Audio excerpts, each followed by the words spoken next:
The time is nigh. It was spoken of by the old ones. Hundreds of hours of videos filmed, and it has never graced our channel, and we have at least reached terminus. The gods have blessed us, and we have received. Alright, I'm getting out of this stupid hat. I need a haircut.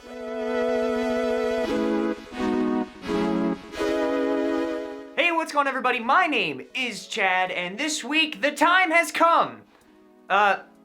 Well, the time is coming. Part 1 has commenced. I'm doing a complete review of the Tobita sweep. I suppose that would make part 2 the complete Tobita sweep, Electric Boogaloo. Thank you.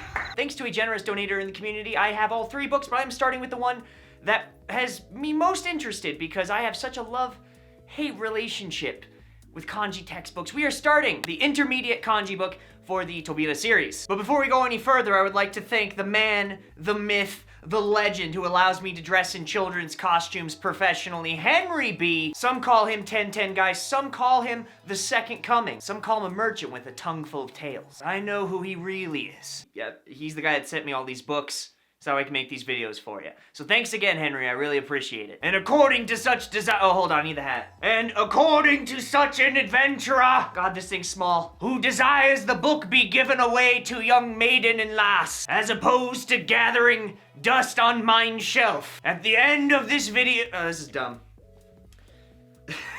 At the end of this video, I will be personally giving the book away to one of you commenters for free. Won't cost you guys anything, as the wish demands from Sir Henry. So you guys could thank him if you end up winning the book, and stay tuned till the end and I'll tell you how to do that. But like all my hands-on reviews, this angle is not gonna cut it, so let's go to the coffee nook. Hey everybody, welcome back. We are here at Chad's famous Damus Coffee Nook, and we're gonna be doing a review finally of the Tobita kanji book. Now, I have actually thumbed through the straight up Tobita, like the learn Japanese book. It's not the grammar book and it's not the kanji book. I have never had my hands on this. However, little fun fact about Chad. My old, or I should say 2 language schools ago, gave us these exact printouts. And I had no idea they were from this book because I've never seen this book before, but it was this exact shtick. Now, this is not the only ones that I've had handouts for in class. There's actually another kanji book that I'll be reviewing in the future. I don't have it right now. And I've had handouts from that too,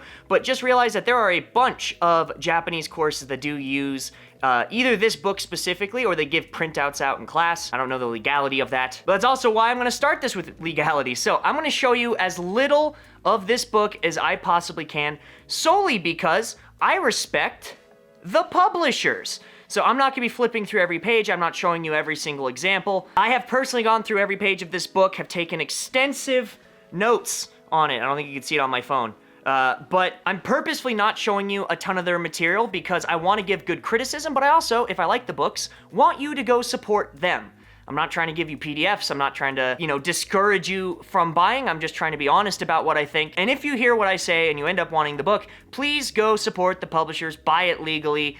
They have put, what is this? 1, 2, 3, 4, 5, 6. There are 6 people, at least listed on the front here, that have their hand in this, and I would like you to go support them with your time. However, this is a criticism, so if this is your favorite book and your lifestyle and your love, just realize I'm gonna mention the goods. There are goods. I'm gonna mention the bad. So let's jump right into it. The very first thing that I have to say that I was a little upset about was this number here. Those of you who aren't quite up to par in Japanese yet, it's saying that this is basically the 800 basic kanji as a gateway to advanced Japanese. Couple things with that statement. The first thing is this book doesn't really teach you 800 kanji. In fact, it says right up front, they expect you to already know 927 beginner level kanji on the back cover, which if you look back here, is what they have on this back cover. These are the kanjis you already have to know to do this book. Now, obviously, I don't think this is a continuation book to anything. I don't think this is the, the next book in whatever series there is of Tobita. Tobita is exclusively quote-unquote intermediate and advanced, but this number they count into the 800 on the front page, because this book, I don't know how well you can see that, but it only goes to 503.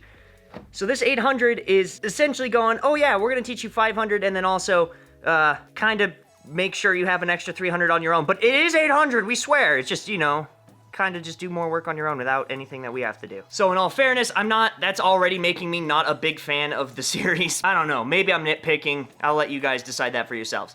The nice thing about this especially, because I'm trying to not show a lot of their content inside the book just to, you know, honor their work, but they do give this opening example page with ample breakdowns that should tell you guys everything that you need to know about what all these things are. Now, this is the format you will see for all kanjis in this book, and this kind of gives you a page breakdown. And this is one of the things that I think is both the strong and the weak suit of this book. The reason being, the vast majority of people I know that got very, very, very good at Japanese, they had something where the kanji was itself. In fact, this gives you 2 fonts, which I don't understand why you have the fonts and a handwritten one.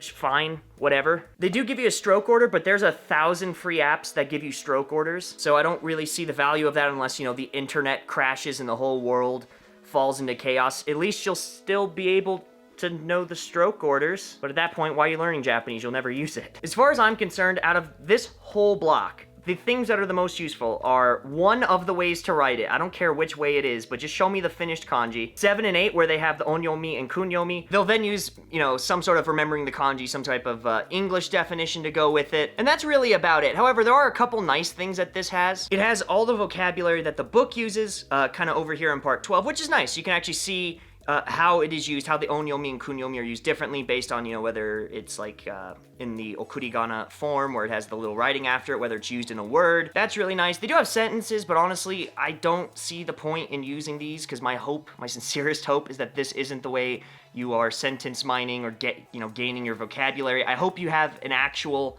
method for gaining that. These just kind of help show you it in context, which is always nice, but again, you get that in free apps. So just straight up value per kanji, this is not incredibly valuable. In fact, there's some dumb stuff here. Number 15, as you can see right here, just happens to be the readings inside the sentences, what they mean, but my assumption is you can pull that meaning out if you've already learned what the word is in your vocabulary section. Oink. The other thing that frustrates me with these to no end is right here, number 10. I've never once used the word ninben, but I know what it is because I know it is the symbol right here that we use for person. For any of the RTK heads out there, I'm sure you know what that is, that radical. But here's the thing, I never once knew that as ninben. Ninben is the actual vocabulary word for this radical, the name of that radical. So this doesn't help me, and it doesn't help me memorize and separate this from other sections. That's why I like remembering the kanji, but I recognize its downfalls, its weaknesses, because it's really good at teaching you all the radicals, even if some of them are made up and they're not all, you know, the same dictionary to dictionary. In fact, this book recognizes that. When you go into the subsection 10, down here, it says the kanji's radical and that radical's name. The radicals for some kanjis vary from dictionary to dictionary. So even pros have different ideas of what constitutes a radical and what doesn't constitute a radical. And to be fair, in remembering the kanji, some of the radicals that are in there are not actual, like, they're not radicals. He kind of made them radicals to help, you know, an English-speaking audience. But this stuff, learning that that is a ninben doesn't help me. Learning that that means person helps me, because then I can form a story of how this works. And in 11, sometimes you will have stories. Like you can see over here, where you have basically Shima, and it kind of looks like an island, sort of. It kind of gives you a picture. But here's the thing, it doesn't teach you the radicals of the picture to help build this story. It just goes, this is what it kind of looks like to help you remember it. I hate that. That is the worst way to remember this stuff. I don't know, maybe you guys have learned it from this, but I certainly never have had a long-lasting image connection with that. So simply putting in what the actual radical's name is, and it doesn't do that with all of them. Sometimes if it's the mountain one, they have Yama, so it's sort of helpful kind of to have that, but it's stuff like this that pisses me off. Just be honest about what the radicals are. You can make it a Japanese connection, like instead of ninben, you can call it ningen, hito, whatever. I don't care for whatever that symbol is, but make it something that a language learner of this is clearly someone that is not an advanced learner. This is not someone who's even an intermediate learner, because they're learning the intermediate level right now. So they're coming from a beginner level. Give them words that they might know to affix this in their minds. I just find this to be it's just so scholastic, and this is the problem when you get a lot of, like, if you look in the back and you see all of these people's credentials, like, look at all of these credentials that these people have. It's huge. Their repertoire is massive, and they know what they're talking about, but this is over scholasticism. This is, even if, love it or hate it, if you guys have ever seen the Japanese from Zero website and program that George puts out, it is the opposite of scholastic, but it's meant for a layperson. And that's one of the things that I really like about his approach. I didn't personally use it. I've thumbed through a couple of his books, but it's the same reason I like a lot of what Genki has to say. Genki tries its best to not use scholastic language if it can. I've never once heard them use genitive for possessive. Like, they use words that are at least somewhat common use for people to understand, and they're not just using the weird linguistic scholasticism that people like to have. And I just think that that is such a wasted opportunity. If they really did put in some realistic name, even if it was in Japanese for the radical parts in here, this would be such a good book. But every textbook that I've seen has really had one of two things. They're either like super good at showing the word in use and how its relationship is like used, or how it changes in its readings, but it does jack all with the radicals, and that's kind of where this one falls. The other spectrum, though, and this is like the spectrums of the book that I'm going to be reviewing for kanji that do this type of nonsense, is that it has oversimplified pictures giving you like radicals sort of to remember the kanji, but it doesn't allow those radicals to be built into bigger stories.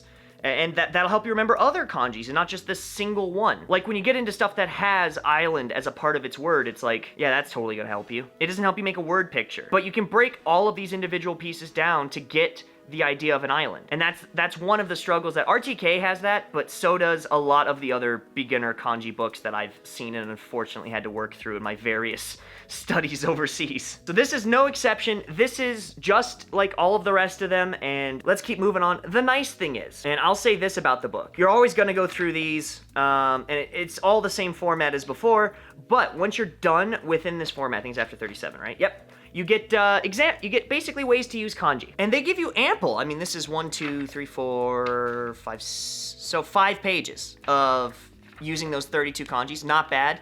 Some of these are really good. I actually really enjoyed a couple that they had in this segment. But there's ones like on this page that I hated. This guy. Who cares? Like, here, this is Meisho, right? So this is like a famous place, the second one. I want you guys here, I'll even zoom in. Here you guys go. Go ahead and I'll just pause the video here. I want you to build Meisho out of these guys. Go for it. Copyright. This song is so copyrighted. You guys figure it out? Because I'll tell you, freaking Chad didn't. Like, and I know Meisho.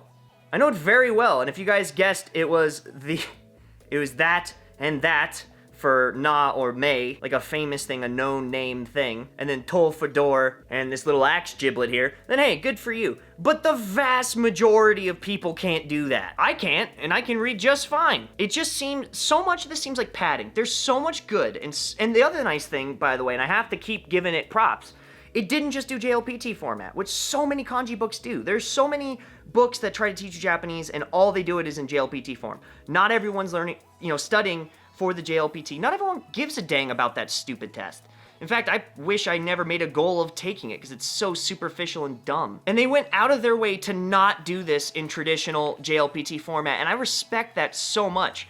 But there's stuff that just is so unnecessary. And yeah, you can skip it, but regardless of if you skip it or not, you're paying for it. That's the thing, when people go, well, Chad, if you hate this thing so much, skip it. Well, yeah, but I'm paying for those pages. That's the thing that makes me upset. If I'm gonna try and get you guys, and value in my own estimate, what is the best deal for stuff, I'm also accounting for the stuff you have to skip because it's bad. If a book has 10 good pages and 100 bad pages, they don't just tell you to skip. They go, that's a bad book. So I'm calling a spade and trying to give you guys the best examples of stuff that I can do. So the nice thing also about this book, at least for me, is I really only have to get you guys to review up to right about there. That's all kanji right there. The rest, and some practice work. The rest of the book is super easy, really. It's just a lot more review. It has stuff breaking down which kanjis have which readings. I mean, kind of useful, I suppose. You also have a word bank. Every textbook has some type of index like this at the end. This is the Tango Listo, and it's just a vocabulary list. Every book has this. You can get free vocabulary lists. I don't add much value for that in textbooks. You have their all their honors and everything, the people who wrote this, which, by the way, impressive. I'm not saying it's not. Shouts out. But way to put that, a third, what is that? We're 70% through the book. You do get extra stuff based on the chapters. These are extra bits of work that you could do per chapter. It's all writing work, though. And mind you, I think this does correlate, it should correlate, to inside the chapter work. It'll say, oh, use this point, use that point in the back of the book.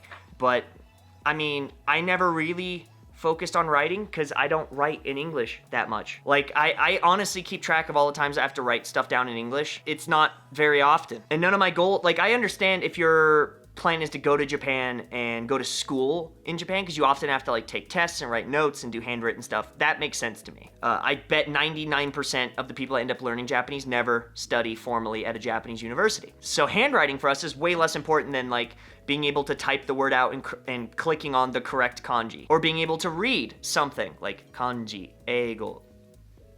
Oh, that's actually it. Never mind. That well, whatever. It has more diversity, but you have like ogoe, odoroku, zettai ni, right? Like I can read all of this, but if you had to say, hey Chad, can you write that kanji for odoroku? There's no way in Satan's anus that I'll ever be able to write that.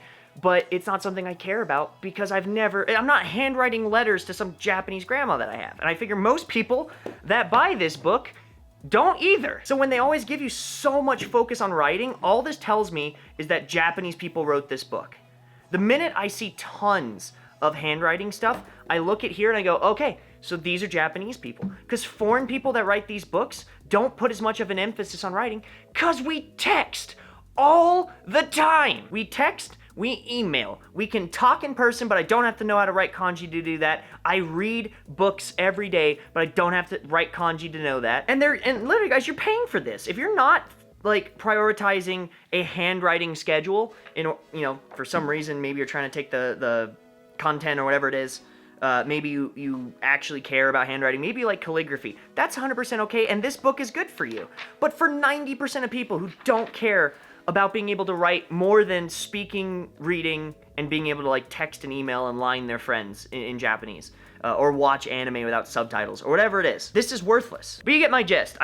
When I see stuff like that, there's just so much bulk in here. Really, like, that much of the book I could understand being worthwhile.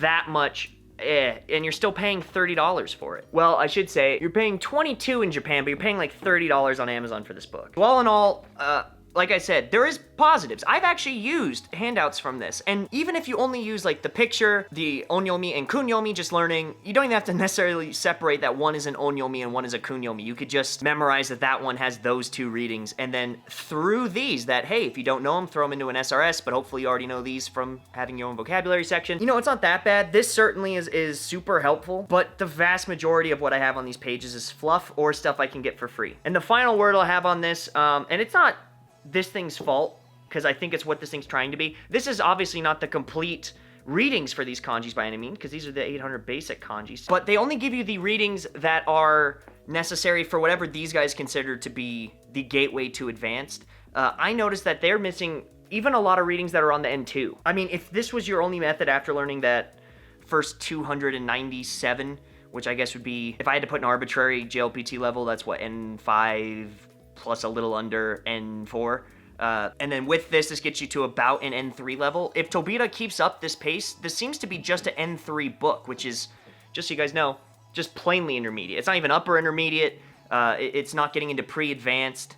It's fine for what it is. It's one of those bridge textbooks. I would, so far, at least with the way that this is explaining kanji, I would put this on the same level as like an integrated approach to intermediate Japanese. I don't think this is particularly bad. I think if you supplement this with like an RTK styled, like understanding individual radicals, it doesn't have to be RTK, but it could be anything like that, or like Wanikani or any of those guys that do radical work, then you would have a more well-rounded book.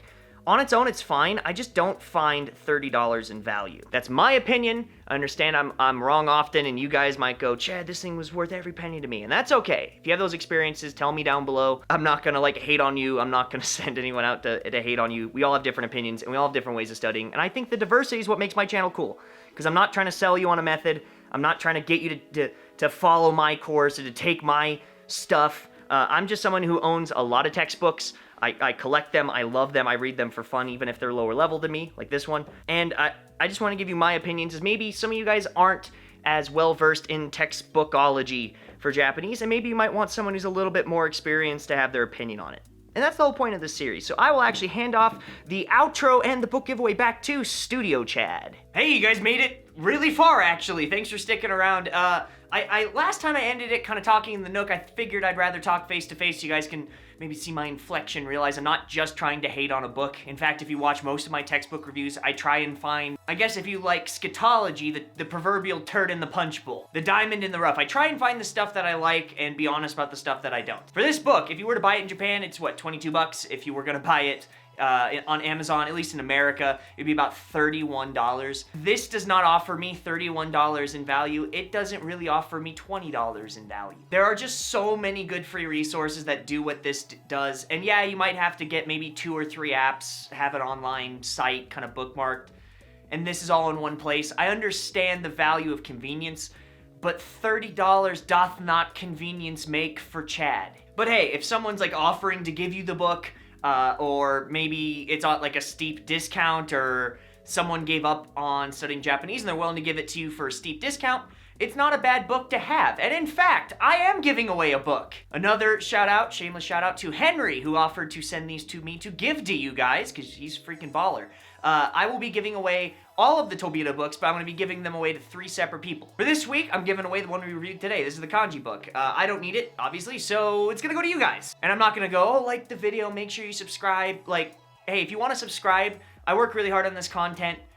Feel free if you would like to. If you have any questions, comments, concerns, or compliments, you can leave them in the comment box down below. I do personally read all of them. You can also like the video. It helps me a lot. You can share the channel on whatever language learning Reddit forum you're on or whatever. That helps my channel too. Not required for this. Really, all I want to do is hear from you guys. It's almost like every single day I hear of some cool new Japanese app, some cool new Japanese site, some new textbook that comes out that I've never heard of.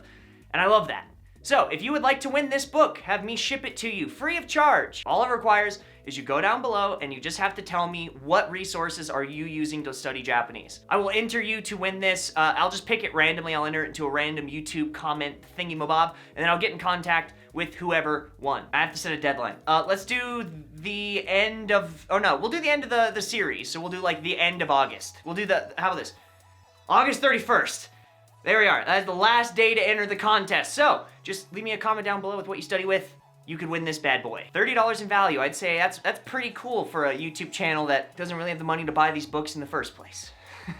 All right, that's about it for right now, guys. You can catch me tomorrow live on Twitch, 8 p.m. Mountain Time. I'm streaming the Chadcraft server. Saturday, 9 p.m. Mountain Time, I'm going to be streaming anime. That's anime night. On Wednesdays we do this. Tuesdays, Thursdays I'm on Twitch. If any of that sounds fun, you guys can also join the Patreon, join the manga club, get actual real physical manga shipped to your house every single week for less than $1 a day. And I think that's all the plugs that are hyper necessary. So, as always, like I always say it with me. Come on, you've watched enough of my videos. Love hard, love deep, and I will see you all next week. Bye-bye.